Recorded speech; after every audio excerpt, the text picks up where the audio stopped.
মই আনৰ কথা গুৰুত্ব নিদিওঁ, নিজৰ কাম নিজেই কৰি থাকোঁ। গছে অকল কুঁহিপাত সলোৱা নাই, ফেচবুকত যেনেদৰে ওলাইছে তেনেদৰে গছতো ওলাইছে কুঁহিপাত। পটাপট চোতালখন সাৰি লৈছোঁ, ঢেৰ কাম আছে। এইফালে জোনাকে দেউতাকে অনা পৰঠা কেইখন দুয়োটাৰ কাৰণে দুখন কাঁহীত ৰেডি কৰি লৈছে। দেউতাকে মিঠাই নাখাওঁ বুলি কোৱাৰ কাৰণে নিজলৈ লৈ লৈছে। জোনাকে এনেধৰণে কামবোৰ কৰি লয় খোৱাৰ যোগাৰ। আৰু এইফালে আমি ফটো মাৰি আছিলোঁ সেইদিনা বৰগোহাঁই বংশাৱলীলৈ যাওঁতে। এইফালে মই, ইফালে মাই ৰিম্পী জিম্পী আৰু কাষত আছিল চুমিবা। আৰু আপোনালোকক এদিন পইচা পাওঁ বুলি ফটো মাৰি দেখাইছিলোঁ যে, এয়া আচলতে গোটৰ পইচাহে আছিল। মই নাপাওঁ নহয়, ভিডিঅ' বনাব হওঁতে এনেকুৱাই হয়। সকলোৱে উৎপাত কৰি থাকে, চিঞৰ বাখৰ কৰি থাকে, তাৰ মাজতে ভিডিঅ' এটা বনাওঁ। সেইদিনাখন ভাবিছিলোঁ ভিউজ হ'ব, মই পইচা পাওঁ বুলি জানি মোৰ ভিডিঅ'টো সকলোৱে চাব, কিন্তু নহ'ল। মই যে ভাইৰেল হ'ব নোৱাৰিলোঁ সেইদিনা, সেইটো কাৰণে মনটো বেয়াই লাগি আছে। আকৌ মানুহখনে মই পইচা পাইছোঁ বুলি ভাবি মোৰ ভিডিঅ'ত লাইক কমেণ্ট কৰিবলৈকে এৰিলে। মই পিছে কাকো কোনোদিন এনেদৰে খিয়াল কৰা নাই। যদিহে মই লাইক কমেণ্ট কৰিছোঁ তেনেহ'লে স্বাৰ্থত নহয়, মোক ওলোটাই আপোনালোকে লাইক কমেণ্ট কৰিব বুলি মই নকওঁ। মই কওঁ যদি ভাল পাই কৰিব, যদি নাপায় নকৰিব। কিন্তু সেই বুলি ময়ো দেখোন সকলোকে লাইক কমেণ্ট কৰোঁ, মোকোতো কৰিব লাগে লাইক কমেণ্ট। আৰু এটা কথা নহয়, মানুহে কৈছে ভিউৱাৰ্ছ নালাগে, কিবা নালাগে। সকলোৱে ইমান গাল লাইক ভিউৱাৰ্ছ কিয় নালাগে, ফলোৱাৰ্ছো লাগে, সকলো লাগে। মানুহৰ জীয়াই থকা দিনকেইটাতনো কি নালাগে। মোক লাগে বুলি ভাবিয়ে মই আনকো সহায় কৰোঁ, কাৰণ মোক যেতিয়া লাগে তেওঁলোককো লাগিব। সেইটো কাৰণে মই সকলোকে লাইক কমেণ্ট কৰি দিওঁ। কিন্তু সেইদিনাখন যেতিয়াৰ পৰা মই ভিডিঅ'টো বনালোঁ যে মই পইচা পাওঁ, সেইটো কথা শুনি সকলোৱে মোক লাইক কমেণ্ট কৰিবলৈ এৰিলে। পিছে যিসকলে মোক ভাল পায় তেওঁলোকে এতিয়াও কৰিয়ে আছে। লাইক কমেণ্ট আৰু সহায় আগবাঢ়ি যোৱাত সদায় সহায় কৰে, ধুনীয়া কমেণ্ট কৰি মোক উৎসাহিত কৰে। আজি পিছে মই এতিয়া এই বেবী স্কিন কেয়াৰটো থৈ চাদৰ এখন টুপি লগাই লওঁ বুলি লৈছোঁ। বাকী সকলো কথা আওকাণ কৰি মনটো আজি অলপ বেয়া। বাহিৰত বৰষুণ দি আছে আৰু মই ভিতৰত টুপি লগাই আছোঁ। এয়া টুপি লগোৱা নাই এতিয়ালৈকে। এয়া চাওক ইমান ধুনীয়া ফুল, এয়া ধুনীয়া ফুল ন? এয়া আমাৰ অসমীয়া শিপিনীয়ে তাঁতশালত নিজে বৈছে। আৰু এয়া মই দহি বাতি লৈছোঁ।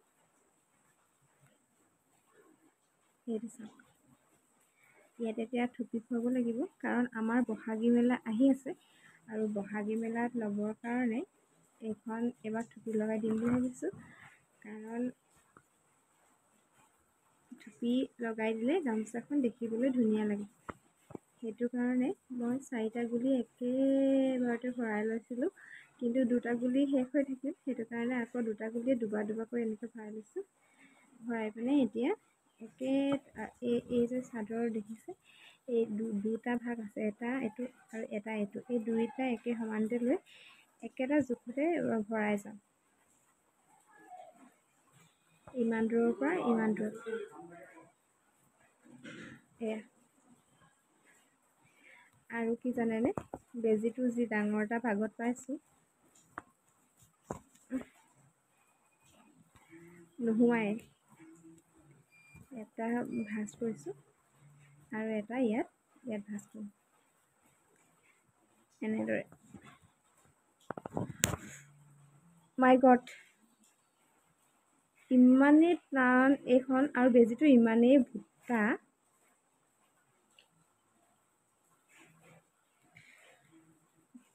শেষৰ 2টা থাকোঁতেই বাৰু ভাঙি থাকিব লাগেনে বাৰু? কিনো হ'ব, দুখীয়া দুখ কোনো নুবুজে। তেনেদৰে ভৰাই লৈছোঁ। সদায় কিবা নহয় কিবা এটা হ'বই।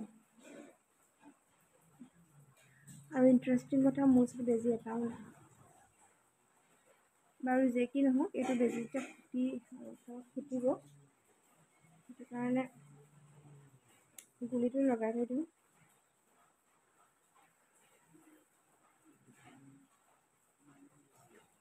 বৰ বেলেগ ফুটা বেজি।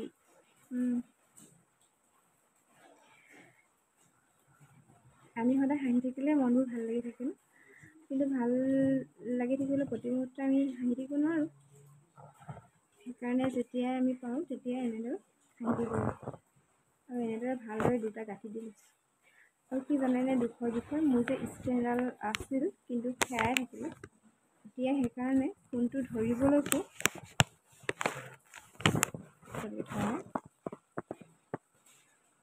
আপোনালোকক দেখুৱাবলৈ Incoming voice call from Kirby DGP. হ'ব দেই, আকৌ ফোন এটাহে আহিলে, এইফালে আকৌ ফোন মানুহ শুৱাই থৈ দিছোঁ। Incoming. ইটো কামৰ মাজতে এতিয়া পুনৰ বহিছোঁ অলপ থুপি লগাওঁ বুলি। সোণ মানুহ শুলে কোচতে লৈ আছোঁ, নহ'লে আকৌ সাৰ পাই যাব যে। আৰু মই ভাবিলোঁ অলপ ভিডিঅ' কৰি লওঁ, আপোনালোকৰ মাজলৈ নাহিলে মোৰ আকৌ সকলো ৰঙা ৰঙা হৈ যাব, এংগেজমেণ্টৰ পৰা আদি কৰি। এনেও ফলোৱাৰ্ছটো ৰঙা ৰঙা হৈয়ে আছে। আৰু এইফালে চাওকচোন, এইকেইটা মই থুপি লগালোঁ। আজি থুপিকেইটা কিবা কম হৈছে, ভাল হোৱা নাই, তেনেকুৱাই হৈছে। এইখন বোলো টচৰ গামোচা মৰমেৰে ধুনীয়াকৈ লগাই দিম বুলি ভাবিছিলোঁ, কিন্তু জোখৰ মতে দেখোন হোৱাহে নাই। দুডাল বাছি হাতেৰে পকাই পকাই দহি বাতি লৈছোঁ। আৰু এগাল কাপোৰ আছিল জাপিবলৈ, ধুবলৈও। সকলোখিনি অকণমান ঠিক ঠাক কৰি ল'লোঁ। দিনটো এনেদৰে আৰু।